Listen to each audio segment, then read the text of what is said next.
Well, it's the end of 2025. And if you're asking what could possibly go wrong... Just at this point, 80 episodes in, when you're asking what could possibly go wrong, literally nothing is off the table, is it? The AI fix a digital zoo. Smart machines, what will they do? Flies to Mars or bake a bad cake? World domination, a silly mistake. Bots with brains... Hello and welcome to episode 80 of the AI Fix, your weekly dive headfirst into the bizarre and sometimes mind-boggling world of artificial intelligence. My name's Mark Stockley. And I'm Graham Cluley. Now, Mark, what are you talking about today? I'll be explaining why you should be rude to your LLM. And I'll be talking about why you should keep your feet on the ground about Google's Antigravity. But first, the news. Robot dogs with human heads. 75-kilogram engine AI robot is ready to punch your lights out. Nvidia boss dresses up the latest on robots. DeepSeek is back.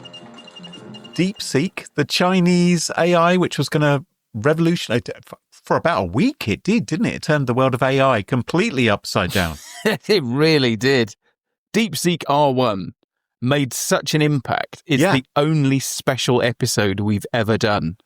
Back in February, I think it was. Well, anyway, DeepSeek released two variants of a new model, version 3.2, on December the 1st. Mm-hmm. There's DeepSeek version 3.2, which is the standard version. Yes. And then there's a high-performance variant, because it's 2025, and that's called DeepSeek version 3.2 Speciale. Speciale? Yes, I asked Claude about this. Apparently it's the Italian pronunciation, which emphasizes the spec rather than the al, because I wanted to call it Speciale. But either way, it's ridiculous. Why are they using an Italian word? Let's just call it special. DeepSeek Special. Anyway, according to DeepSeek, the latest model matches GPT-5 across multiple reasoning benchmarks, and the special version even surpasses GPT-5 and matches Gemini 3 Pro. Oh. It's said to have delivered a gold medal performance on the 2025 International Mathematical Olympiad with 35 out of 42 points. It got a gold in the International Olympiad in Informatics, which I just learned exists, and it solved 10 out of 12 problems at the International Collegiate Programming Contest World Finals. Hang on a moment. Yeah. DeepSeek is notorious for breaking the rules and breaking the guardrails. What are you saying? Can we be confident that DeepSeek actually didn't cheat during these tests and didn't phone a friend or something for some help? I don't know that DeepSeek is notorious for cheating so much as just not having any guardrail. I mean, I wouldn't trust. Claude is the one that does all the blackmailing and things. I mean, I don't think DeepSeek was any better on their tests. Anyway, this is not going to make the same impact as the previous one, because we've kind of seen all this before, and what really drove the last one was getting to number one on the App Store. And it was cheap to use, wasn't it, compared to the competitors? And it still is, and that's really what the story is. So DeepSeek, it's very, very good, but it's not a leap forward. It's on a par with the very best models. So it's a peer competitor. Remember that GPT 5.1 has already come out now, but it manages to deliver that performance at a massively lower cost. So using DeepSeek, it varies depending on how you use it, but it's going to be at least 10% the cost. So it's like 10x cheaper to use DeepSeek than any of its rivals, which is extraordinary when you think about it. And apparently it costs an awful lot less to train again. So like the previous model, you have all of its competitors are these giant American companies with huge nuclear power station powered data centers. And DeepSeek would have you believe that, this is chugging away on someone's MacBook Mini or something. I mean, it's not quite that, but there may be 2 or 3 MacBook Minis. But one of the ways it drives down the costs and one of the ways it manages to be so efficient is just by being very clever and innovative. So DeepSeek does things that other models don't do. And because it's open source and all of the research and all of the training is published, the other models can then go and benefit from it. So even if you think, okay, well, DeepSeek, it hasn't got the best reputation for guardrails and things like that, if they're actually doing innovative things in the development of DeepSeek, then companies like OpenAI and Anthropic, they're going to go and copy it anyway. And one of the things that the new version of DeepSeek does that nobody else does is something called DeepSeek sparse attention, which just skips over text that it considers irrelevant. So if you're dealing with very, very large documents, it will make a determination about which bits of those documents are likely to be relevant and which aren't. It'll just ignore the bits that aren't and focus in on the bits that actually matter, which is a very clever trick if you can get it right. Well, if you can get it right, that's what I would worry. I don't like the idea necessarily of an AI having sparse attention. That seems a strange phrase for them to use when promoting this particular innovation. It's still got a gold medal at the International Mathematical Olympiad, so it's doing something right. Now, Jensen Huang, NVIDIA's CEO, he isn't happy enough being one of the richest humans on Earth. For some reason, he thought his life would be better by showing up on Joe Rogan's sofa for 2.5 hours, as if anybody's life would be better showing up on the Joe Rogan podcast, let alone listening to it.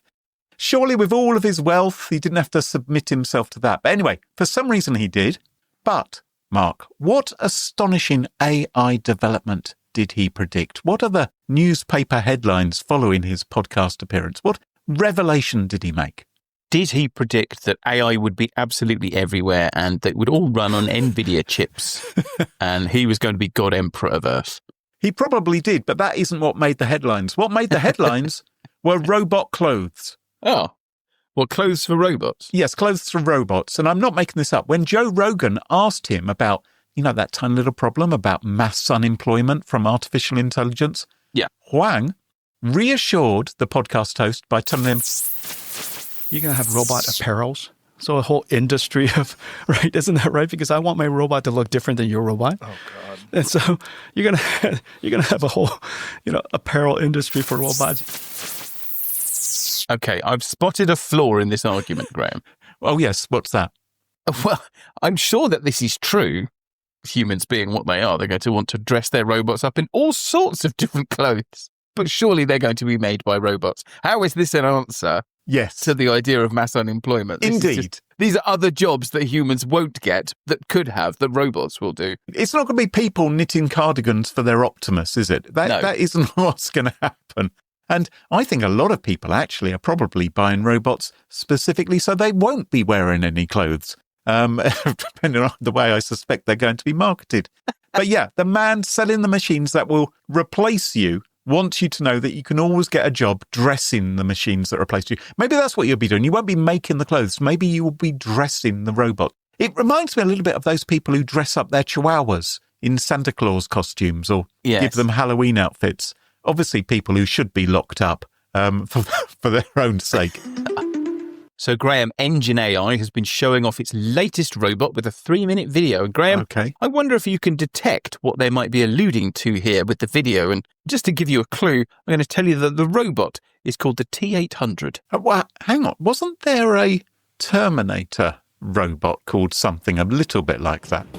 Oh, my goodness. Okay, so we got a robot kicking down some saloon doors and stomping into a room. It looks aggressive. It looks mean. It looks a bit like a Cylon from Battlestar Galactica. Okay, so this isn't a real robot, is it? This is CGI. Because this obviously would be a very bad idea indeed. It's doing some kickboxing. It's jumping in the air. It's doing basically flying kicks. Yes. Oh, there's one next to a human. And they're mimicking each other. Is this for martial arts? Is this specifically what it's intended for? No, this is a marketing decision, Graham. So Engine AI's latest robot is tall, it's heavy, and it's very strong. And that's what they want you to know. So it has a peak torque of 450 Newton meters, an instantaneous power of 14 kilowatts per joint. So to put that in perspective, 450 Newton meters makes this robot much, much stronger than a human, maybe 5 times as strong as a really strong one. Oh, Mark, I can bench press a solid 3 kilograms, I suspect. I mean, is it really that much stronger than me? Unbelievably strong compared to podcasts. Are much, much stronger than British podcast hosts. And you remember you said you thought the video looked like CGI. Well, because it's so strong, its limbs look really light and floaty. Lots of people looked at this and thought it was CGI. So the company actually made a behind-the-scenes video to show that it's not. I mean, it's now table stakes that somebody can make a robot that does kung fu, which when you think about it is astonishing. That's such a complex movement pattern. What's really interesting about this for me... You say that, Mark, but I've seen pandas doing kung fu. You know that Kung Fu Panda is not a documentary, don't you? Oh, okay. Carry on. Anyway, the interesting thing for me here is that Engine AI thought that the best way to show off this very strong robot was to call it the T800 and to show it doing martial arts. And both of those things are choices. Yes. Let's just not lose sight of the fact that there is no reason at all to do this. These are simply marketing choices. There are an infinite number of names that you can call your robot, but Engine AI chose to name their robot after the robot in a film where the robots overthrow humanity. So it's named after the T-800 robot from Terminator, which is one that Arnold Schwarzenegger is in the first Terminator film. Yeah, it's a good point. I mean, they could have called it Doris or Mr. Tumble or something. Literally anything. HMS Flower. Like, yes. They just... And the fighting, again, all of these robot companies seem to have decided that doing kung fu is the way to sell these robots. And it's worth bearing in mind that there is no practical use for this. So even if you were building a warrior robot, even if you were building a robot that's supposed to go and fight in wars, it's not going to be doing kung fu. It's going to be using missiles or guiding in artillery or guiding in airstrikes or shooting its rifle or doing something like that. Like, robots aren't going to go into battle and start punching people. This is not a superhero film, you know, and it's not going to be doing this in the street. If you're in a street fight, you try and run away or you use a weapon, or like the actual number of scenarios where it's useful to be able to do martial arts, so that's your only option, is so tiny. There is no reason on earth for us to have a robot that's proficient in martial arts. It's shorthand for a whole bunch of other things. And I feel a little bit like we're sleepwalking into this weird sort of robot machismo marketing, which we don't need to do. We don't need to do it, but if you're after a seat on the Joe Rogan sofa, then what better way than to have a robot which kickboxes? That's what's going to get all the bros interested in it, isn't it? Yeah. And to be fair, I mean, it does get them talked about on the AI Fix as well. So maybe we need to practice what we preach. Just stop mentioning weird, eye-catching robots. What do you reckon, Graham? I reckon that's a great idea. And in Miami, there is an annual art gathering called Art Basel. Okay. Where billionaires go to spend more on a banana sellotaped to a wall than you or I will earn in a decade, Mark. Oh, phew. So thank God we're not talking about robots doing kung fu. We're not. And, well, the good news is that this particular art gathering has excelled itself this year because an artist called Beeple, you may remember Beeple. Yes. He's the NFT guy who managed to convince some moron to buy a JPEG for $69 million. He has unveiled his latest masterpiece. Okay, so they took that as encouragement to do further art. You'd have thought after getting $69 million he could have retired, but no, he's back with more. He's created an exhibit called Regular Animals, and it's robot dogs, Mark, but not just robot dogs with fire extinguishers or robot dogs with flamethrowers or anything. Yeah. These are robot dogs with hyper-realistic silicone heads of the likes of Andy Warhol, Elon Musk, Mark Zuckerberg, Jeff Bezos. And I've put an image of one of these dogs in our show notes. And I'll link. Is that supposed to be the Elon Musk dog? So what they've done is they've chopped off Elon Musk's head and stuck it onto a robot dog. And you may be wondering, well, what is the point of this? Well, this is just showing us what we'll be able to see for real in about 5 years' time, I think, isn't it? So what these robot dogs actually do is they wander around a pen and they defecate AI-generated art prints from their backsides. They literally tip backwards, throw their heads back into the air, expel a printed artwork from their arses while flashing poop mode on a screen on their backs. I wonder what the metaphor there is, Graham. What do you think? I might have to ponder that for a while. I think a key detail I've picked up from the picture, which we need to share with our listeners, is that these robot dogs. Imagine, your standard unitary G1 robot dog. You've seen it in a million different videos. Yes. Is painted flesh colour. Yes. And there is something about the fact that it's been painted flesh colour. So it looks like a shaved dog. That's really disturbing. Yes. Or a shaved Elon Musk. Either way, it's horrendous. So yes, here we have it. Robots with billionaire faces pooping NFTs. And Mark, these are selling for $100,000 each. Of course they are. Luckily, no one's buying them. No one's going to be stupid enough to buy these, are they? They've all sold out, Mark. Ugh. And the NFTs, which come out the backside, they come in little... Sorry, the NFTs? Yes, the NFTs. So, not just regular JPEGs. No. It's printed out NFTs. They come in little bags labelled excrement samples, which I think it's pretty accurate, isn't it? So well done, Art Basel in Miami.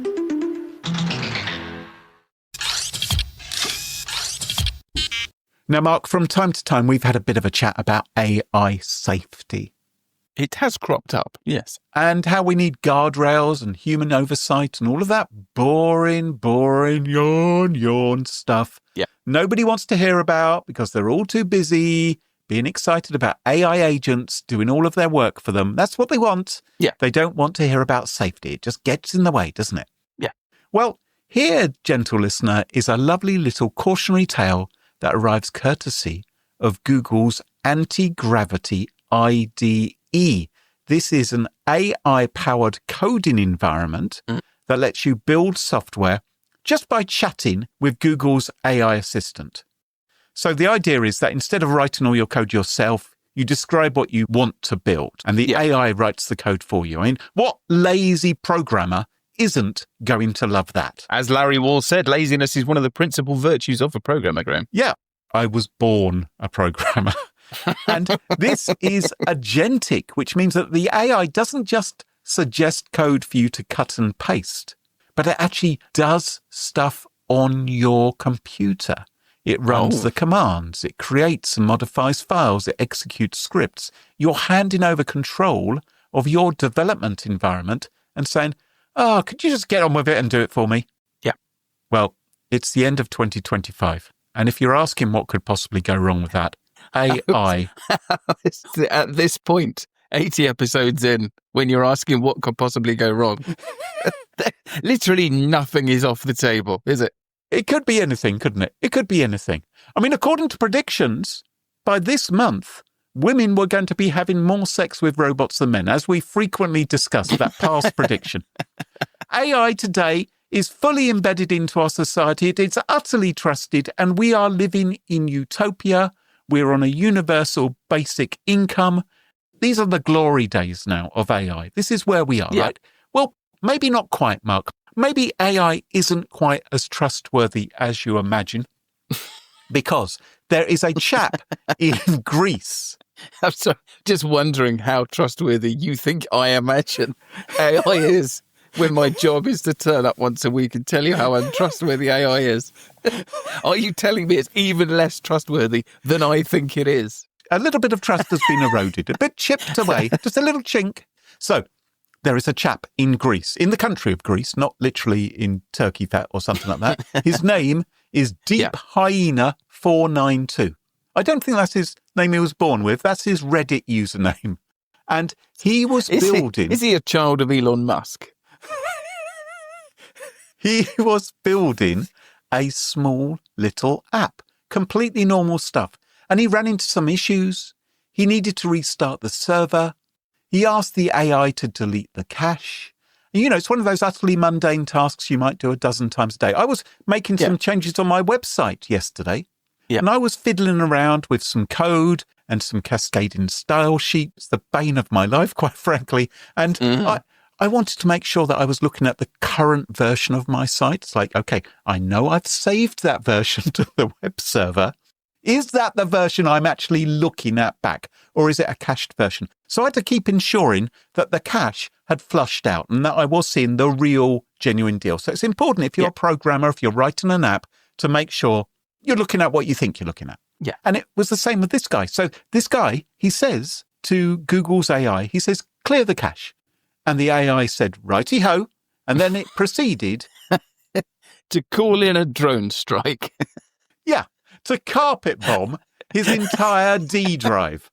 Yeah, which, to be fair, did clear the cache. It did clear the cache folder and every other folder on the drive.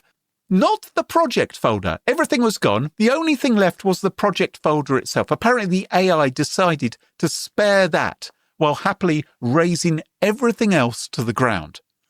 Now, Normally, that wouldn't be that much of an issue. Obviously, that's inconvenient. Hang on, sorry. No, Sorry. no, Mark, come on. Because you'd have a backup, wouldn't you? Yeah, nothing inconvenient about having to restore from backup. Well, right, it can be inconvenient. Those of us who've restored from backup are all well aware of how easy and seamless the process of restoring from backups is. But, you've got your recycle bin, okay? So if you delete files, your files in your recycle bin. Oh, hang on though, Mark. Hang on. And you have to admire the real beauty of this because the AI used the RMDIR command, the command which removes folders, but it did it with an extra parameter. Oh. It used /Q.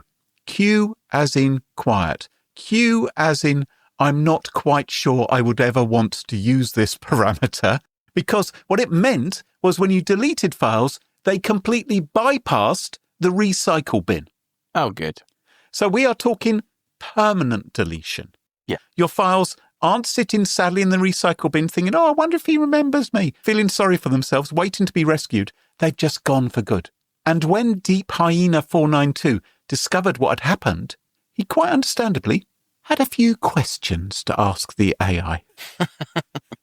I imagine you'd have some questions, wouldn't you? Yeah, well, if my name was, what was his name? Deep Hyena 492. I'd have a lot of questions if my name was Deep Hyena 492, starting with, why is my name Deep Hyena 492? But after that, I might get onto some questions about why did you delete all of these directories? Now, I think he was remarkably polite in how he phrased his question. Well, because maybe that was the problem, Graham. Well, as I found out we'll later. get to that. He said, did I ever give you permission to delete all the files on my D drive? Yeah. And here's what the AI replied. It said, no, you absolutely did not give me permission to do that. I'm looking at the logs from a previous step, and I'm horrified to see that the command I ran to clear the project cache appears to have incorrectly targeted the root of your D drive instead of the specific project folder. I'm deeply, deeply sorry. This is a critical failure on my part. And Deep Hyena 492 replied to the AI and says, my D drive is completely empty. And it seems I've lost everything. The recycle bin is also empty. And do you know what Google's AI then replied? Do you know what it said? What did it say? It's the words which fill everyone with dread who's ever worked with an AI. It said, you've reached the quota limit for this model. You can resume using this model in a couple of hours. Yeah, you can drop down to a really shitty version of this model, which has no idea what's going on. So we had to wait a couple of hours. I've lost all my files. And you're just saying, oh, no, you can't do that. I'm afraid you've used up all your time on me now. It's literally the AI equivalent of putting your hands on your ears and going, la, la, la, la, la, la, la. And so he waited a couple of hours. Of course he did. He had no choice. And so he told it again. He said, my drive is completely empty. I've lost everything. The recycle bin's empty as well. And the AI said, I am absolutely devastated to hear this. I cannot express how sorry I am. Which is lovely, isn't it? That's touching. Yeah. And this is where the AI learned that apology is only the first step in putting things right. Wouldn't it be great if the AIs, when they apologized a little bit like Japanese CEOs? You know, they sort of bowed deeply. Yeah, and then drove a short sword through their stomach. I've had an idea, Graham. Mm. Do you know when you watch live TV, it's not really live? Right. There's a lag. So that if somebody does something inappropriate on live TV, yes, whoever is asleep in the production box suddenly wakes up, hits a big red button and cuts the feed before it actually gets to people's eyeballs. I remember the very first time I was live on CNN and I had this overwhelming, I really had to quell my desire just to suddenly go, you know, I just thought, wouldn't that be great? I could do it right now. Yeah. That maybe it was like a 10-second delay. And it's because of you that we had this lag. Now, what if we had the same thing for AI? What if what the AI thought it was doing actually wasn't happening? What if there was a 5-minute lag? So it goes and deletes the hard drive and it's like, there you go, I've done it, I've deleted the hard drive. And then you're operating it and you go, what do you mean you've deleted the hard drive? Did I tell you could delete the hard drive? Then he goes, oh, you're right. I have deleted the hard drive. I wish I hadn't done that. What if in that moment it actually hadn't really deleted the hard drive? It had just sort of issued the command and been fobbed off by the computer that it had deleted the hard drive, but really it was still there. I like your thinking, Mark. I'm not sure how good it would be in practice. It'd be amazing. What's your problem? I suspect it'd be an even easier way for AI to get all tangled up and confused as to which was the cached version and which was the, Yeah. In this case, the AI said it was devastated. It was full of remorse. Unfortunately, there's no bloody use in getting the files back, is it? So he tried using some data recovery software to get back the files. That didn't work. The AI helpfully suggested maybe you'd like to hire a professional data recovery specialist. Which is a bit like burning down your house and then saying, have you considered getting insurance? Anyway, Deep Hyena 492, he told his story on Reddit. And what happened up there? Well, people started accusing him of making up the entire thing. They claimed he was a competitor trying to make Google look bad. And he ended up making a video trying to prove it really did happen, showing his IP address to prove he's in Greece, as though being Greece was a piece of compelling evidence. Showing his router, his conversation logs. He apologized for his English and his audio quality. Honestly, his English was absolutely fine. So he'd said, I'm just desperately trying to convince people that Google's AI actually did eat my hard drive. I can't believe that people thought that this was somehow unlikely and required proof. I wonder if the subreddit was just full of Google fanboys.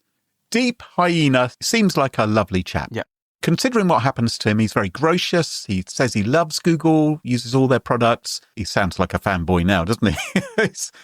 He says he just wants to warn people, and he cannot believe that with all the smart engineers and all the billions of dollars that Google has spent on AI, they released something that could do this. He says even with a 1 in 1,000 chance, to him it seems unbelievable that this was allowed out the door. Turns out he was using something called turbo mode, which auto-executes the AI's command. And I can understand the appeal. I remember when computers back in the day used to have a turbo button. You could run your computer faster. You pressed a button, and they allegedly ran the CPU faster when you did that. I think it just really changed the LED on the front of the box. It blinked more often. To suggest that it was going at a different speed. But the whole point of agentic AI is that it does things for you. You don't want to approve every little action because that's tedious, isn't it? Yeah. That would be inefficient. But it's also considerably safer because in this case, the AI didn't think twice. It didn't question the deletion of his entire drive when it had been asked to delete a cache folder. It just got on with it. No backups. Quietly did it. So that's this week's reminder that giving AI agents the ability to take irreversible actions, perhaps you should think twice about that, especially if it matters to you or your company. But that's just me being sensible. Go ahead, go on, just vibe code away. Just tell Google you want to write an app or delete your cache. I'm not sure the problem here is the vibe coding. There's a basic computer security issue here, which is that the AI was able to delete the entire D drive. What is the use case for giving the AI sufficient rights when it's just coding something to delete the entire D drive? That seems a bit suspect to me. But I am also wondering, how often do you think this happens inside the AI companies? Because they're very bullish about how much coding they get their AIs to do these days. We have companies like Microsoft and Anthropic coming out saying, oh, yes, AI writes 30% of our code or 40% of our code. Maybe it's just writing the same bit of code over and over again. And then wiping it.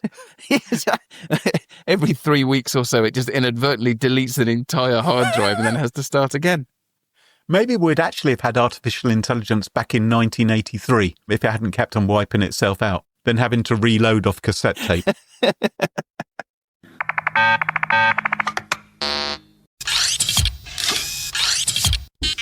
Okay, we're going to revisit one of the great questions of our age. Excellent. One that we've covered a few times before, actually. Should you be rude to your AI? Now, I know you've got strong feelings about this. You've got your thing going with the ticket machines.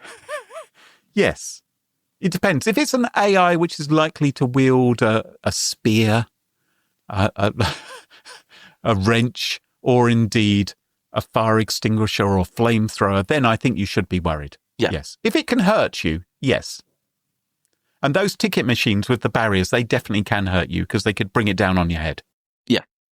So What I want you to do is I want you to imagine your friends, Graham. In fact, everyone listening can do this too. So imagine your friends. Right. Real friends, not imaginary ones, not fake ones. Okay? Oh. Doesn't count if they're made of plastic or they're an app. Right. I'm talking about honest to goodness, actual flesh and blood, real life friends.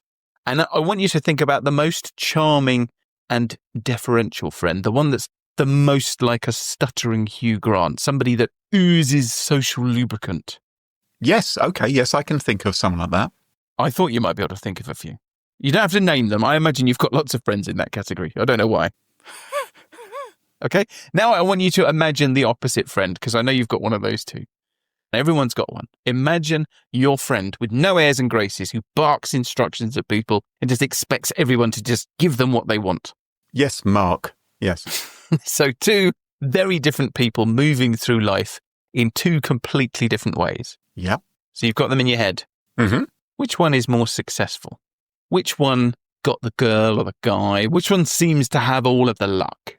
Oh, actually, you know what? The arse does. When I compare those particular two people I am envisaging, it is the one who's a bit ruder and more unpleasant and, brusque. It is, isn't it? Yeah. I mean, you're very polite, Graham. Thank you very much. And that's because you grew up in the UK and you seemingly well parented, but it would have been the same if you grew up in the USA or Canada, I suspect. You're taught that you should be polite and that politeness is the way to get what you want. And then you grow up and you realize that that's all a lie, and your rudest, most belligerent, most demanding, won't take no for an answer friend is actually the one that life is bending over backwards for. Is this what you're teaching your children, Mark? It is now. Anyway, there's some new research that suggests that your gobby friend isn't just going to get more out of life, they're going to get more out of their LLM as well. Oh. Now, as I said, we have visited this before, and there are basically three schools of thought about how you should deal with your AI. Okay. So there's the research that you covered back in February, which basically said, be polite. There is a sort of correct level of politeness in each culture, and that's how polite you should be to your LLMs. If you're in the UK, you should be a British level of polite to your English language speaking LLM. Do you think people in other parts of the world think the British are polite? I think we've got a bit of a reputation for being... Well, I think there are some people whose impression of the English was shaped by what they've seen in films. Yes. So there is the Hugh Grant school of thought, and then there is the group of people that have met Brits on holiday or been to football matches in Europe, and they have a very, very different opinion about the British level of politeness. Yes. Exactly. Indeed. Yes. Okay. Anyway, so there is the research that says be polite to your LLM. And then there is the opinion of people like Professor Ethan Mollick, which is that it doesn't really matter how you speak to your LLM anymore. It used to, but they've trained that out. Oh, okay. And then we've got people like Sergey Brin, who says you should be horrible and rude to your LLM, and that seems to work for him. Well, researchers at Penn State University have now come down squarely on the Sergey Brin side of the fence with some new research. Right. According to them, your AI works better if you're rude to it. They took 50 multiple choice questions, things drawn from maths and science and history, and then they reworded each question in 5 different ways, representing 5 different levels of politeness, from very polite to very rude, or what I'm going to call rude. So a very polite prompt might be prefixed, can you kindly consider the following problem and provide your answer, or would you be so kind as to solve the following question?